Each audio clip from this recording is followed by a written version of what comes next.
Salve, salve galera, tudo bem com vocês? Pessoal que faz a minha eletiva Sarau Islam, turmas aí do sexto B, sexto C, sétimo B, 8C e nono B.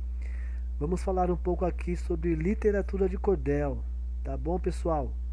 Vamos lá. Literatura de cordel é uma manifestação literária tradicional da cultura popular brasileira, mais precisamente do interior nordestino, ali do sertão nordestino, né? Tem o agreste sertão ali, uma área bem interessante do nosso Brasil, e essa cultura é bem popular por lá. Os locais onde ela tem grande destaque são os estados de Pernambuco, Alagoas, Paraíba, Pará, Rio Grande do Norte e Ceará. Tem o Pará aqui no meio aqui, né, que é da região norte, mas tem bastante destaque aí no cordel. No Brasil, a literatura de cordel adquiriu força entre os anos de 1930 até 1960 e influenciou grandes autores como João Cabral de Melo Neto, Ariano Suassuna, Guimarães Rosas, dentre outros. Aqui o Ariano ganhou destaque porque ele chegou a escrever uma peça chamada O Alto da Compadecida, influenciado num cordel, As Proezas de João Grilo, que aí ele levou para o teatro, depois virou série, virou filme e virou um grande sucesso, mais influenciado aí num livreto de cordel, tá bom? Aqui temos a forma de como esse livreto é vendido e por que esse nome literatura de cordel. Porque ele é vendido assim, ó, em cordões, cordéis ou barbantes, tá? Pendurado nas feiras lá no Nordeste, alguns locais aqui em São Paulo, no Rio de Janeiro também, e por isso tem esse nome, ó. É um livretinho pendurado em cordas ou cordões, por isso literatura de cordel. A literatura de cordel, também conhecida como folheto, é um tipo de poesia popular que é impressa e divulgada em folhetos. O nome literatura de cordel tem origem na forma como esses folhetos são vendidos. Eles normalmente são pendurados em barbantes, cordas ou cordéis, como vimos na imagem. Esse tipo de manifestação tem como principais características a oralidade, regionalismo e a presença de elementos da cultura. Sua função social é de informar, ao mesmo tempo que diverte os leitores.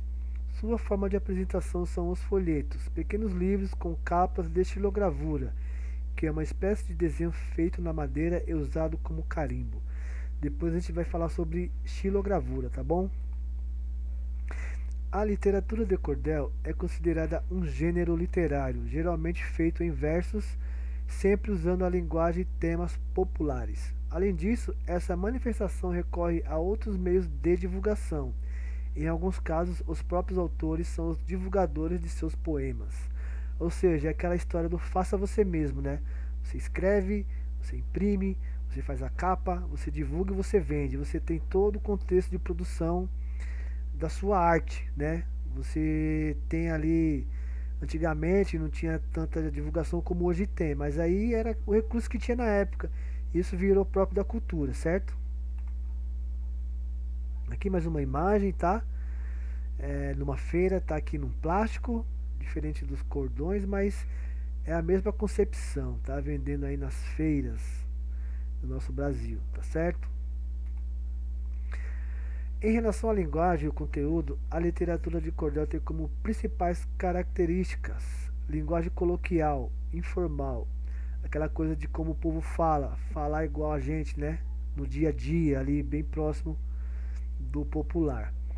Uso de humor, ironia e sarcasmo, a ideia de sempre estar fazendo um deboche, né? Fazendo zoeira, tirando sarro com a galera, tá certo? Temas diversos: folclore brasileiro, religioso, profano, político, episódios históricos e a realidade social. A forte presença de rimas, métrica e oralidade. Esse é a característica de um cordel, de um texto escrito para a literatura de cordel. Tem as formas das rimas, né? As estrofes e tal, que é bem característica, a gente vai ver um pouco para frente. Aqui temos a capa de um cordel, tá? O casal dançando ali, uma na noite, uma igrejinha, Mandacaru, bem característico do sertão nordestino. Aqui temos a capa do cordel que influenciou o Ariano Suassuna. Olha lá, As Proezas de João Grilo.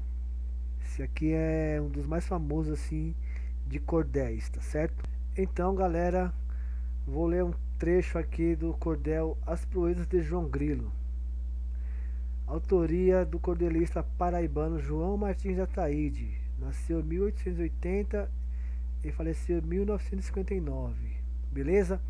Vou ler apenas uma parte, né, alguns versos, porque é muito extenso. Tá bom? Vamos lá. João Grilo foi um cristão que nasceu antes do dia. Criou-se sem formosura, mas tinha sabedoria, e morreu depois da hora pelas artes que fazia. E nasceu de 7 meses, chorou no bucho da mãe. Quando ela pegou um gato, ele gritou: "Não me arranhe, não jogue neste animal, que talvez você não ganhe." Na noite que João nasceu, houve um eclipse na lua e detonou um vulcão que ainda continua. Naquela noite correu um lobisomem na rua.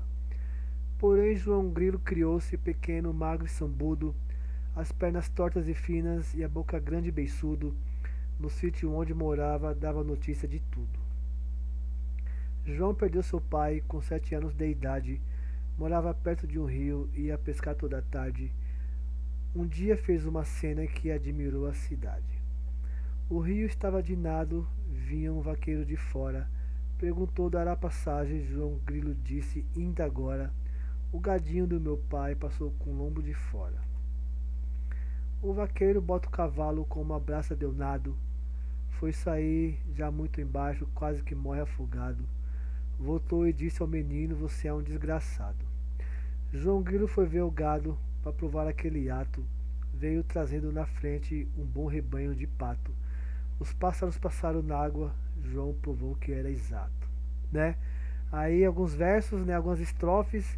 Deixei as rimas na cor vermelha para vocês entenderem as rimas, né? Essa forma de rima, de estrofe, de 6 versos, tá? É bem legal essa escrita na literatura de cordel. Tem a de 7 versos também, né? Que é bem interessante, né? Depois eu mostro também um pouco sobre isso. E por hoje é só, tá, pessoal? Um forte abraço e vamos que vamos.